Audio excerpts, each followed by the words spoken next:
एक छोटा सा गांव था, दिखने में बिल्कुल साधारण, लेकिन उसकी जमीन के नीचे छुपा था एक अमूल्य खजाना। उस खजाने की हिफाजत कर रहे थे दो जिगरी दोस्त, राय स्टार और ज्ञान भाई। इन दोनों का नाम सुनते ही दुश्मनों के रोंगटे खड़े हो जाते थे। लोग कहते थे, जब तक राय स्टार और ज्ञान भाई जिंदा हैं, उस खजाने की तरफ कोई आंख उठाकर भी नहीं देख सकता। लेकिन इस गांव की किस्मत में भी लिखा था एक तूफान। उसका नाम था मिस्टर टाइटन। टाइटन एक बेरहम डॉन, जिसकी नजर अब गांव के खजाने पर थी। लेकिन उसे पता था, जब तक राय स्टार और ज्ञान भाई उस खजाने की रक्षा कर रहे हैं, वो उसके करीब भी नहीं जा सकता। टाइटन ने एक शैतानी योजना बनाई। मैं इंतजार करूंगा उस पल का जब राय स्टार गांव से बाहर जाएगा, बस वही मौका होगा हमला करने का। कुछ ही समय बाद राय स्टार को गांव से बाहर एक जरूरी काम के लिए जाना पड़ा। जाते वक्त उसने ज्ञान भाई से कहा, भाई मैं थोड़ी देर के लिए जा रहा हूँ, खजाने की देखभाल तेरे हवाले है। ज्ञान भाई ने सिर हिलाया और बोला, जब तक मैं जिंदा हूँ कोई इस खजाने को छू भी नहीं सकता। जैसे ही टाइटन को राय स्टार के बाहर जाने की खबर मिली, उसने अपने पूरे गैंग के साथ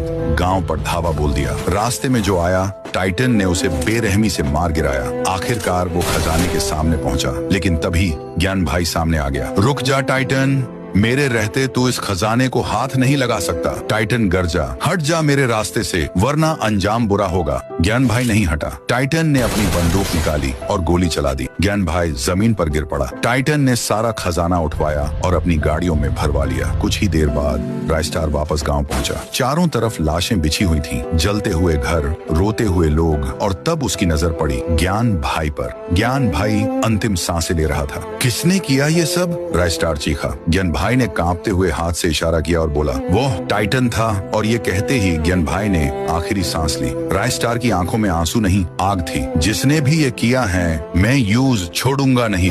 टाइटन अपने अड्डे में बैठा खजाने की चमक में खोया हुआ था। तभी उसके एक आदमी ने खबर दी, बॉस राय स्टार आ रहा है।